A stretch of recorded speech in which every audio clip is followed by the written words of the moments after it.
I am now ready to reincarnate. I'm going to do two types of reincarnation, epic and heroic. In this video, it's going to be the epic reincarnation. Before I do that, I'm going to type /UI layout save, and then I'm just going to type my character's name, bakin.text, and that's going to save the layout. It doesn't save what's in the hotbars, but it saves the layout of the hotbars and the chat window and some of these other things up here as well. And so that'll just save me some time when I TR.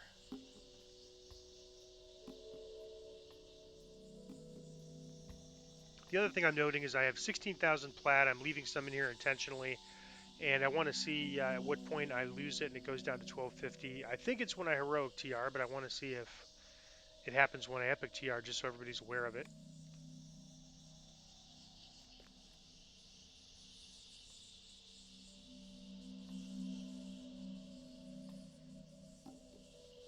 And so I'm just going to pick epic reincarnation.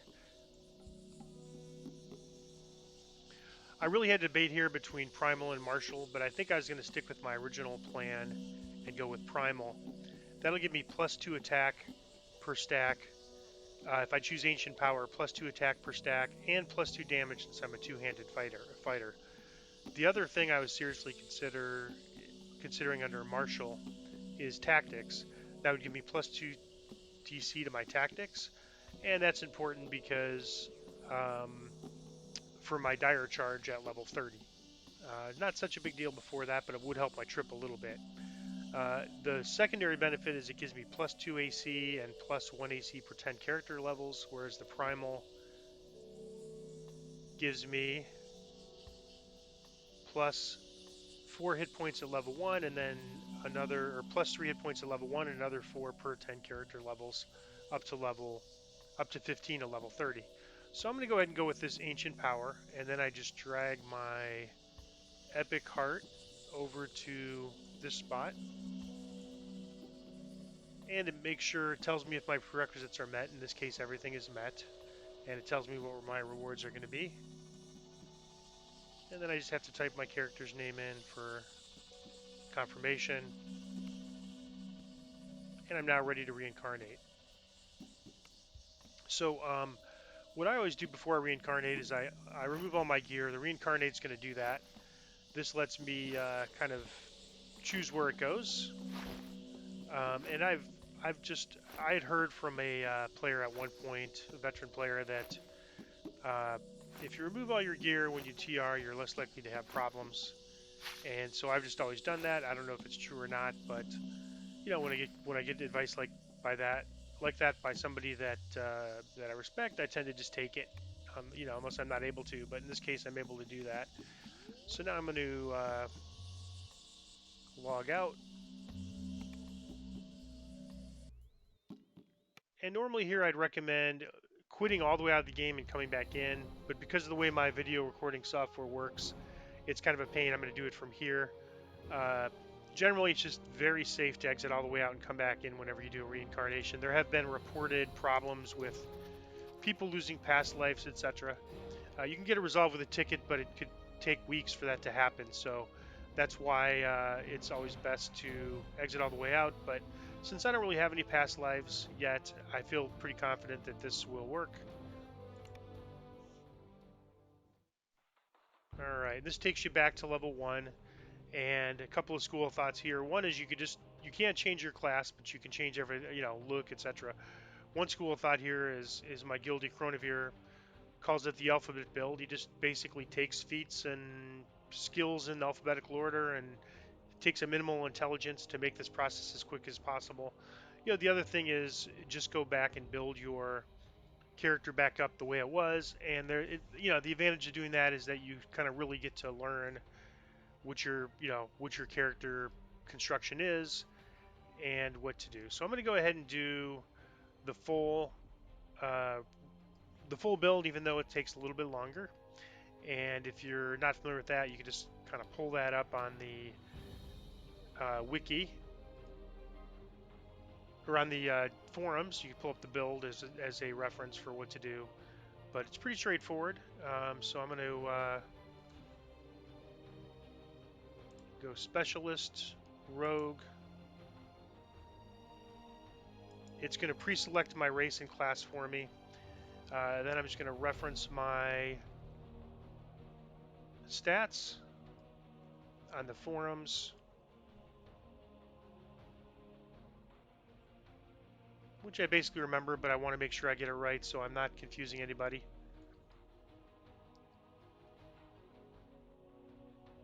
All right, so strength.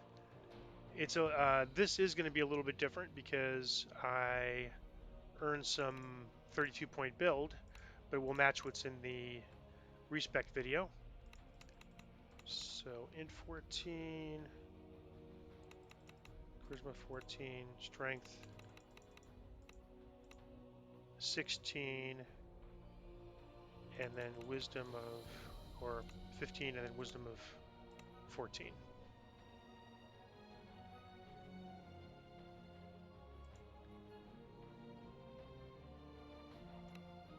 Balance, bluff,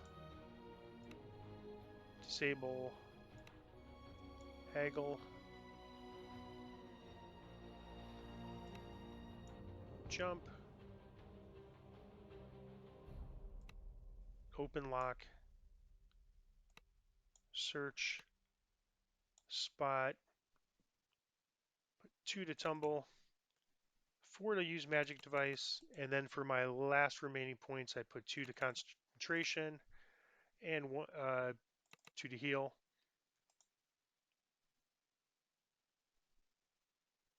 And for my feats, I took two-handed fighting and insightful reflexes.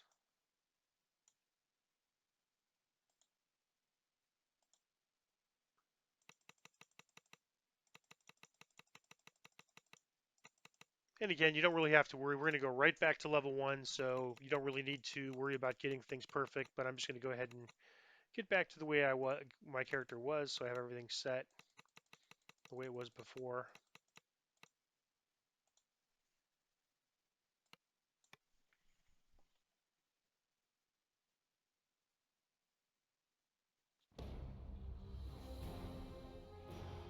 All right, now we can just go in as normal, and we're going to be in the reincarnation area, a special area.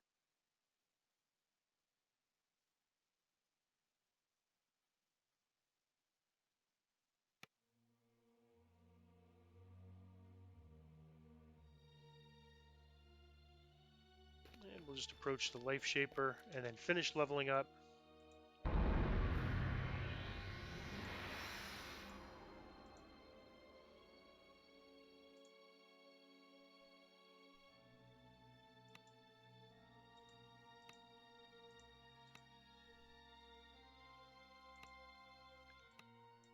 And again, these will be a little bit different than what I had before because now I have my skill tome, or my +2 intelligence tome, which doesn't kick in for that first level, but does kick in after it. So I'll have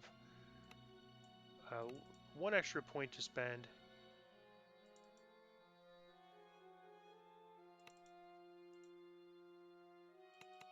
And I'll stick it to heal for now.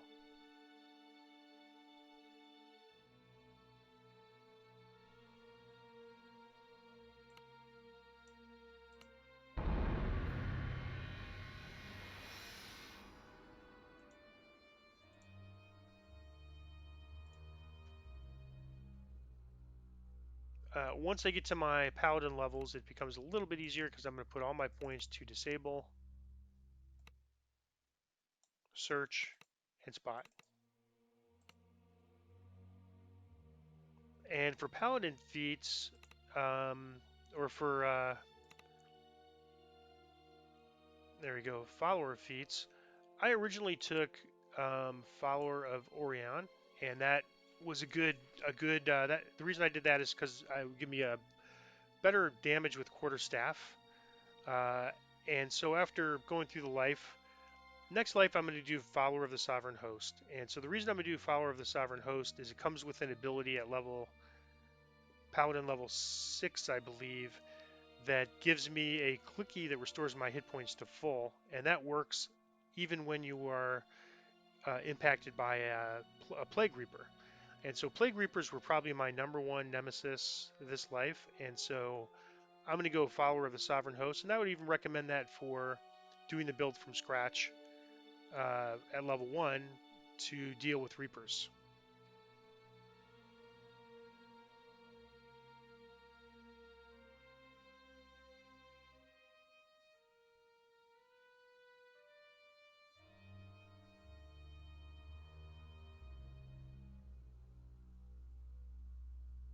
And I took magical training, which I think some people might question, but paladins get so little spell points, and I don't have any benefits of past life spell points, so very happy with that choice for this life.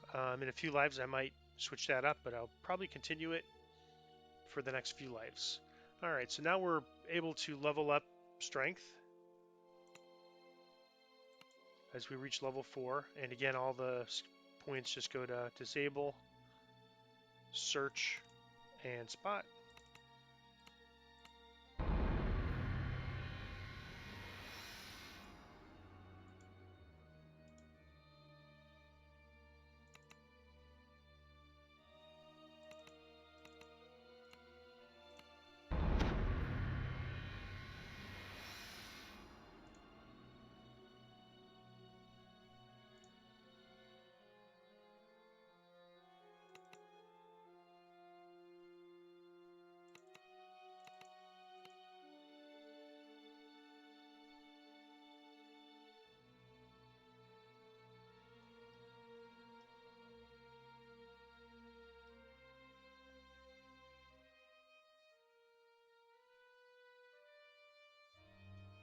And at this level, I took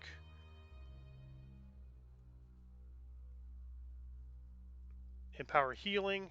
I think that 75 spell power is a big deal, especially at lower levels. Anything we can do to make the self healing good. So, again, very happy with the way that feat worked out. My self healing was still problematic, but it did help me heal my hireling, and it helped me to with survivability quite a bit.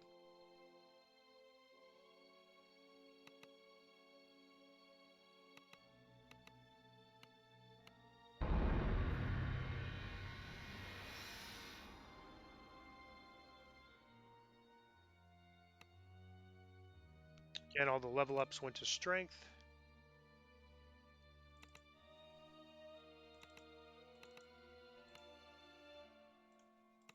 And here's the Unyielding Sovereignty. You are a devoted follower of the Sovereign Host, and it lets you fully heal hit point damage and removes a bunch of other penalties such as death penalties and dazed, dizzy, etc. So very good. You could use it on party members as well. In raids, if somebody dies quite a bit and it's like a party healer or something, you might want to use it on the party healer so that they're able to stay alive a little easier. Improve two-handed fighting.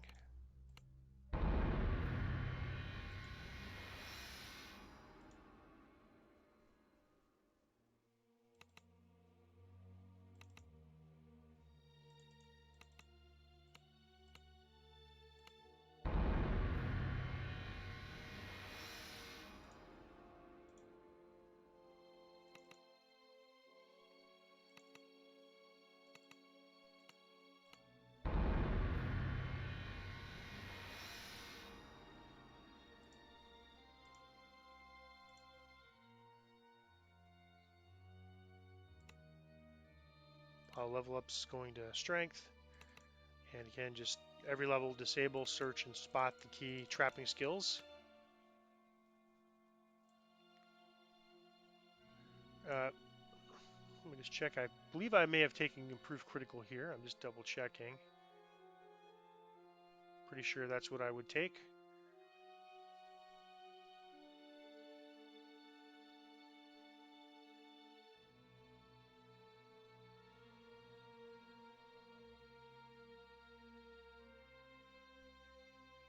Yep, improved critical slashing. Although for this purpose, it doesn't really matter since we're going right to 20.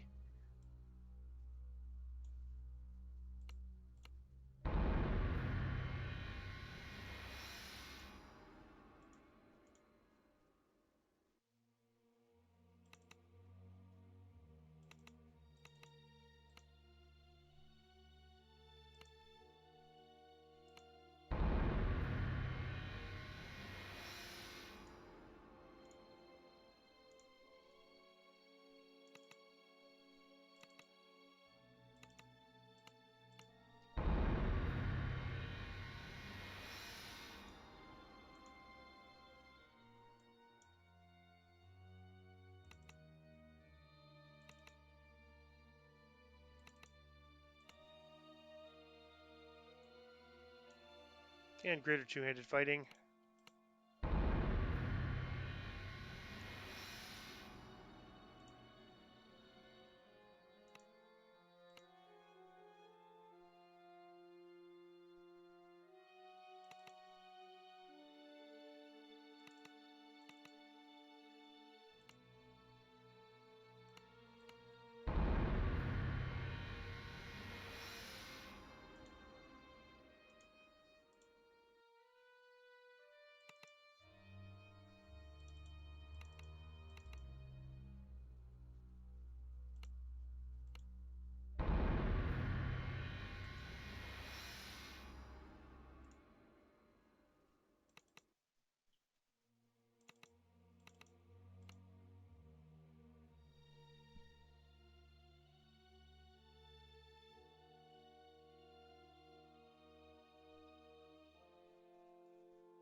And sorry for the delay there. I was just double checking to make sure Quicken is the feat I took, and it is.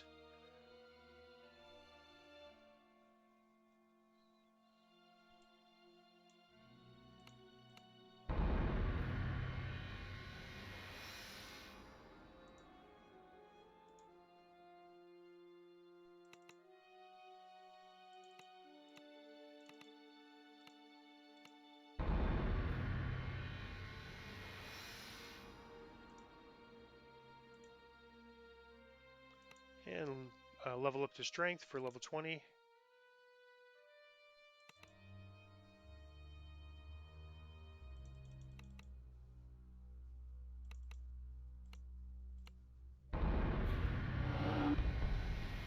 That's it. So then I just say goodbye and exit the portal. And if I investigate or inspect myself, after a TR, I always want to check and make sure that my tome is working. So it is. There have been some reports of people losing their tome when they TR. If that ever happens, just log a help ticket to correct that. And then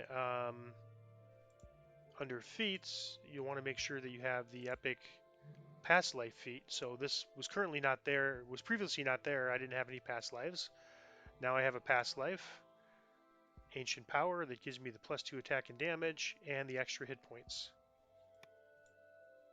And that is it. I'm leveled to 20. I'm going to immediately now TR back to 1, but I'm going to pause the video here and do that as a separate video because I want to exit all the way out of the DDO software and come back in fresh.